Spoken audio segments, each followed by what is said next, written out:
Nah, karena kama itu adalah kehendak dan kehendak itu munculnya di dalam hati, maka setelah berkehendak seseorang mengekspresikannya melalui perbuatan tubuh. Seseorang yang ingin menyakiti makhluk lain, akhirnya kehendak tersebut muncul melalui tangan. Nyamuknya ditepuk. Ya. Atau juga kehendak tersebut muncul melalui ucapan. Ya. Jadi disalurkan melalui ucapan atau juga bisa saja hanya melalui pikiran. Jadi karma bisa muncul melalui 3 pintu ini, yaitu pintu tubuh, pintu ucapan, dan pintu pikiran. Ada berapa karma buruk yang Anda ketahui? Kira-kira boleh nggak saya jawab sendiri pertanyaan saya ini? Karena boleh. Ada berapa karma buruk? 10. Lah Anda aja nggak tahu loh 10 karma buruk itu kok pengen bahagia? Jangan-jangan sering nih melakukan karma buruknya. Ada 10 apa saja?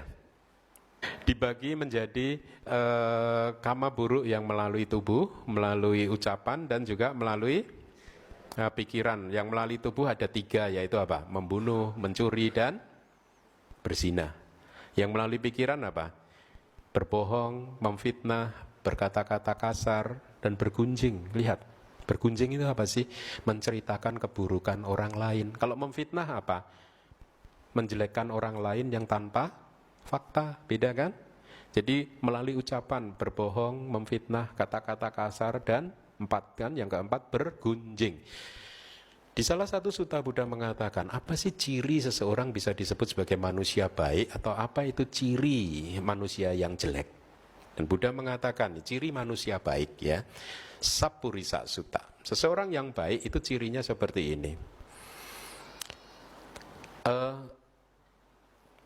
Walaupun dia tidak akan pernah menceritakan kebaikan dirinya sendiri, itu ciri manusia baik. Ya, tidak akan. Ya. Kalaupun diminta untuk bercerita, menceritakan kebaikan dirinya sendiri, gitu, dia hanya akan bercerita sedikit saja. Gitu. Juga sebaliknya, dia tidak akan menceritakan kejelekan orang lain. Itu ciri orang baik.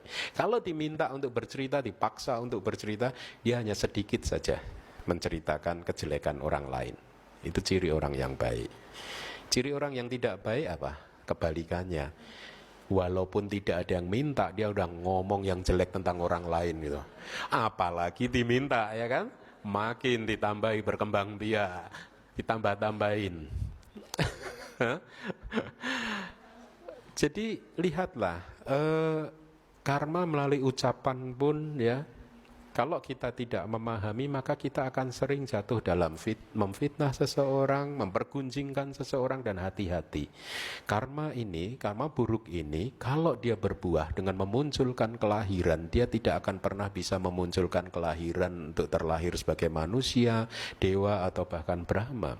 Karma buruk ini hanya memfitnah, mempergunjingkan seseorang. Kalau dia berbuah dengan memunculkan kelahiran, maka seseorang tersebut akan bisa terlahir di alam yang bawah. Hanya bergunjing saja, menceritakan kejelekan seseorang yang meskipun fakta, kan ada orang ya kan fakta nggak apa-apa lah. Kenyataannya emang dia jelek, ya, tapi tidak perlu kita cerita-ceritakan. Kalaupun harus diceritakan ya sedikit saja yang kita ceritakan. Nah, itu karma ucapan. Karma batin yang hanya muncul di mental saja itu apa? Ketamakan, tamak. Oh, setangga saya beli mobil, enak nih kalau mobilnya ini jadi milik saya. Ada keinginan untuk memiliki harta benda orang lain. Bahkan hanya muncul di batin saja itu sudah merupakan karma buruk. Atau karma mental, karma batin yang kedua apa? Kehendak jahat. Ya, kehendak jahat itu kehendak untuk menyakiti makhluk lain, untuk menghancurkan kehidupan makhluk lain dan lain sebagainya. Hanya berpikir saja itu sudah karma buruk loh. Tidak harus direalisasikan melalui ucapan ataupun melalui perbuatan tubuh.